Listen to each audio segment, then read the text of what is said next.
बिस्मिल्लाहिर्रहमानिर्रहीम अस्सलामु अलैकुम वरहमतुल्लाहि वबरकातुहू वेलकम छु तुम एक लट सान यूट्यूब चैनल पे यथ जन नाव देसी जायका विद इंशा वीडियो स्टार्ट करने ब्रोट अगर तुम सान चैनल पे नई छो सन यूट्यूब चैनल करो सब्सक्राइब वीडियो करो लाइक तो शेयर बी दीजो पन फीडबैक आज बनाओ मेथी माज यमिच रेसिपी बह तुम सत शेयर कर तो करो अजुक वीडियो स्टार्ट मेथी माज बनाने खतर ऑलरेडी डेमी निम ये गोडनेथ स्टीम थमज दित अम पत करो वन न्यूक न्यूक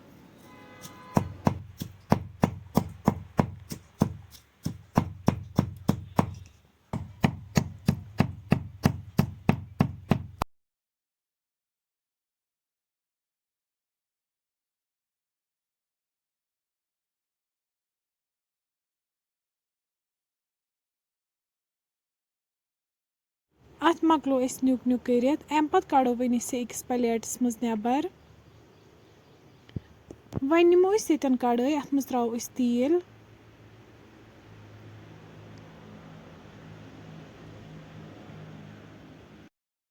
तेल युथु गरम गि वन त्रो तथ मज जीर चमच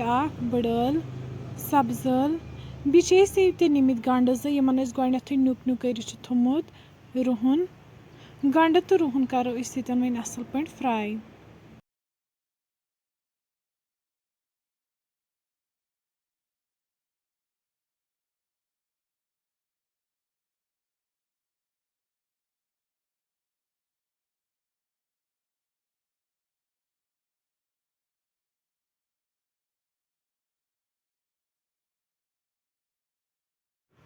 गंड तो रुहन युथु फ्राई गि अम पत करो वन तथ मज डेमिन एड ये गोडनेथ न्यूक न्यूक कर थोमुत बे त्रो वन तथ मज नून चमच लिद्र चमच मरचांगन चमच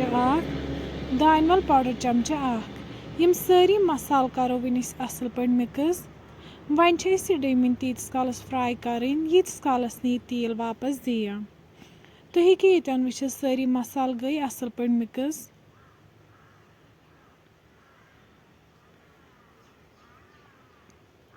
डेमिन तन असल पे फ्राई गमज अम दित ये तेल वापस अम पत करो वन तथ मज आब गिलास ऐड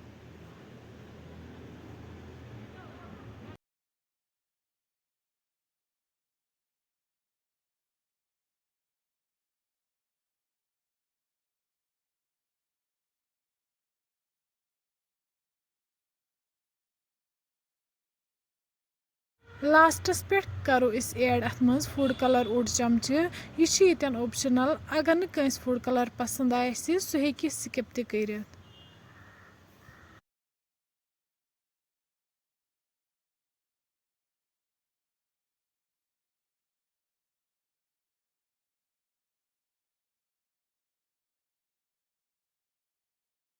युथु अत वन ग्रेख यह लास्टस पे त्रो वन अत मज कसूरी मेथ ति करो अत मज असल पे मिक्स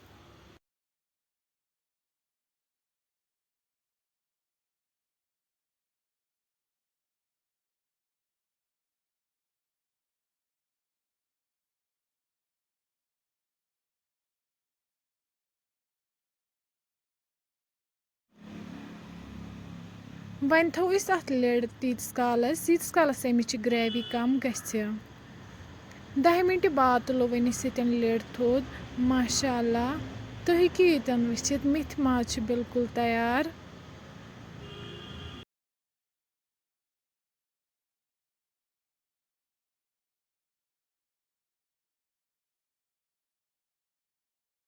फ्रेंड्स वन करो मेथी माज गर्मा गर्म सर्व बत अगर तुम सोन अजुक वीडियो पसंद आमुत सन यूट्यूब चैनल करो सब्सक्राइब वीडियो करो लाइक तो शेयर बे दीजो पन फीडबैक। अल्लाह हाफिज़।